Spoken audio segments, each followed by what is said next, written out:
Assalamualaikum warahmatullahi wabarakatuh. Hai teman-teman, salam literasi untuk kita semua. Bagaimana kabar kalian? Semoga kita selalu diberi rahmat serta kesehatan dimanapun kita berada. Nah teman-teman, di sini kami dari jurusan Ilmu Perpustakaan dan Informasi Islam yang bernaung di Institut Agama Islam Negeri Tulungagung akan menginformasikan kepada kalian bagaimana awal mula terbentuknya buku serta bagaimana proses penerbitan sampai dengan pendistribusiannya. Nah, sebelumnya, apakah kalian merasa asing dengan kata buku, penerbitan, serta distribusi? Menurut kalian, apa yang dimaksud ketiga poin itu? Kalau kalian masih bingung, langsung saja simak video berikut ini ya. Kita tentu saja sudah tidak asing bukan dengan buku, atau malah banyak dari kita yang meluangkan waktu setiap hari untuk membaca buku. Karena tentu saja dengan membaca buku, pikiran kita lebih terbuka dan ilmu pengetahuan bertambah. Lantas, bagaimana sejarah terbentuknya suatu buku? Jadi, diawali pada tahun 2400 sebelum Masehi, bangsa Mesir memanfaatkan tanaman papirus untuk lembaran kertas papirus. Di Timur Tengah sendiri, orang-orang memanfaatkan kulit domba yang diubah menjadi lembaran-lembaran yang disebut dengan perkamen. Perkamen yang disusun menjadi awal terbentuknya buku berjilid. Pada tahun 105 Masehi, bangsa Cina menciptakan kertas dari bahan dasar bambu yang diubah menjadi bubur kertas, kemudian menjadi kertas yang ditemukan oleh Cailun. Kemudian pada abad kedua, Cina menjadi satu-satunya pengekspor kertas di dunia. Nah, di Indonesia sendiri, pada zaman dahulu awal terbentuknya buku masih berupa gulungan daun lontar. Berikut ini adalah mesin cetak yang digunakan pada zaman dahulu.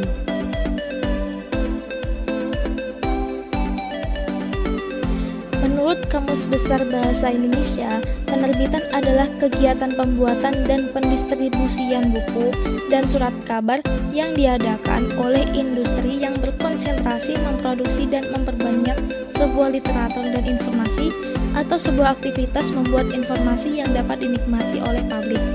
Nah, sedangkan penerbit adalah sebuah perusahaan yang memproduksi buku atau surat kabar bahkan juga buku elektronik. Penerbit digolongkan menurut buku terbitannya, yaitu penerbit buku umum yang sasarannya adalah khalayak umum. Porsi terbesar karya penerbit jenis ini adalah buku fiksi, kemudian penerbit buku anak-anak, dan terakhir adalah penerbit buku khusus. Dalam kelompok ini terdapat penerbit buku pelajaran sekolah, penerbit buku universitas, dan penerbit buku ilmiah. Penerbit dari sistem penerbitannya dapat dibedakan menjadi 1. Penerbitan umum atau konvensional.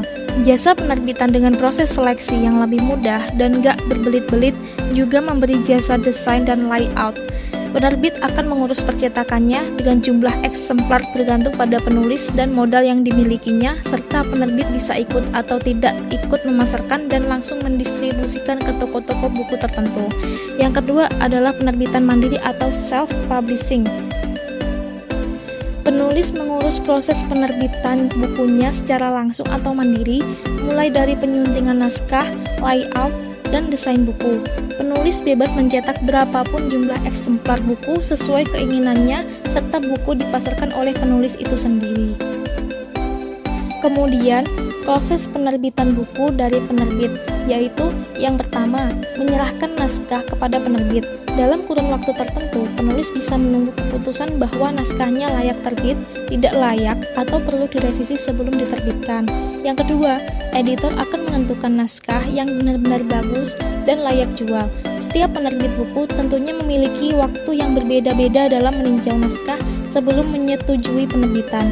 Yang ketiga, penulis yang naskahnya diterima dan layak terbit akan diajak bekerja sama dengan penerbit. Yang keempat, adalah penulis yang bekerja sama dengan penerbit melalui editor akan menerima surat perjanjian kerjasama. Adapun beberapa penerbit yang masih eksis hingga saat ini, yaitu PT Gramedia Pustaka Utama, PT Elex Media Komputindo, PT Grasindo, Mizan Publishing, Redaksi Gagas Media, dan masih banyak lagi.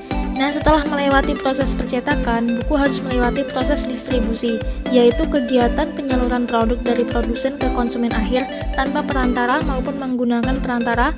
Karena tanpa adanya kegiatan distribusi, maka produk tidak bisa disebarluaskan kepada konsumen akhir yang tersebar di beberapa daerah. Adapun beberapa kegiatan dalam pendistribusian yang produknya sampai pada konsumen akhir adalah yang pertama, pengangkutan. Pengangkutan merupakan suatu aktivitas yang dapat mempengaruhi kelancaran pendistribusian produk dari tangan produsen ke tangan konsumen akhir. Tanpa adanya kegiatan pengangkutan ini, maka upaya untuk menyalurkan produk tersebut tidak dapat dilakukan dan produk yang dimiliki perusahaan tidak mempunyai nilai. Yang kedua, pelayanan distribusi.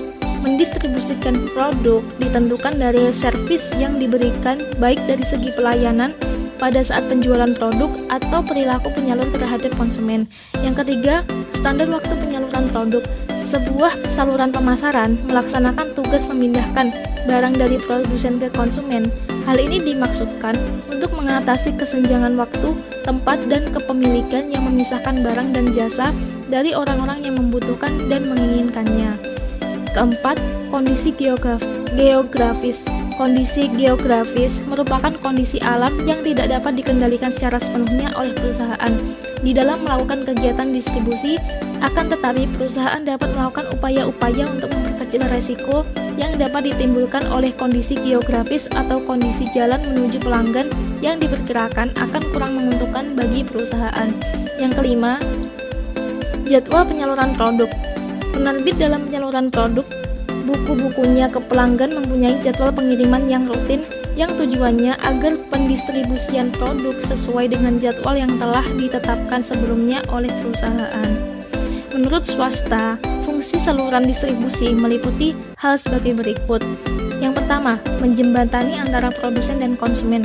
Yang kedua, melalui saluran distribusi konsumen dapat membeli barang dan jasa yang dibutuhkan. Yang ketiga, saluran distribusi ikut serta dalam penempatan harga. Yang keempat, saluran distribusi aktif dalam promosi. Yang kelima, saluran distribusi dapat menurunkan dana dan biaya. Yang keenam, saluran distribusi sebagai komunikator antara produsen dan konsumen. Yang ketujuh, saluran distribusi memberi jaminan atas barang jasa kepada konsumen. Yang kedelapan, saluran distribusi memberikan layanan tambahan kepada konsumen. Dan yang terakhir, saluran distribusi memberikan pelayanan tambahan atas fungsi pemasaran. Demikian video ini kami buat, semoga bisa menjadi tambahan wawasan untuk teman-teman semua. Terima kasih telah menonton video ini. Wassalamualaikum warahmatullahi wabarakatuh.